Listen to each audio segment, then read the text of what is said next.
বাসায় যদি ডিম আর পাউরুটি থাকে তাহলে এভাবে একটি নাস্তা বানিয়ে নিন এবং কি মজা করে খান। আমরা অনেকেই আছি যারা পাউরুটি খেতে পছন্দ করি না, তাদের জন্য আজকের রেসিপিটি অনেক ভালো লাগবে। আমি একটা ডিম নিয়ে নিয়েছি, সামান্য লবণ দিয়েছি, আর এখানে আমি 2 টেবিল চামচ চিনি ব্যবহার করছি। চিনিগুলোকে ভালোভাবে নেড়ে চেড়ে মিক্স করে নিতে হবে, যাতে করে নিচে একদম জমে না থাকে। যতক্ষণ পর্যন্ত চিনিটা মিক্স হবে না ততক্ষণ পর্যন্ত আমি নেড়ে চেড়ে যাচ্ছি। এখানে আমি পাউরুটির পিস নিয়েছি, আমি ছোট ছোট পাউরুটি ব্যবহার করছি।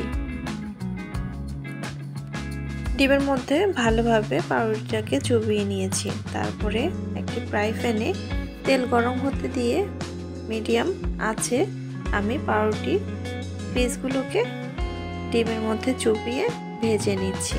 খেয়াল রাখতে হবে যেন পুড়ে না যায়। কিছুক্ষণ পর উল্টে পাল্টে নিতে হবে। খুব সাবধানে কাজটি করতে হবে। একটু থেকে একটু যদি বেশি চুলার আঁচ থাকে তাহলে কিন্তু ছেক লেগে যাবে, মানে কালো হয়ে যাবে। তো আমি সব কয়টি ব্রেড একদম ভেজে নিয়েছি। দেখতে কিন্তু খুব অসাধারণ লাগছে, খেতেও দারুণ হয়েছে। বাসায় যদি পাউরুটি আর ডিম থাকে এই রেসিপিটি তৈরি করতে একদম ভুলবেন না। বাচ্চাদের খুব পছন্দের একটা খাবার কিন্তু এটা, অবশ্যই ট্রাই করবেন।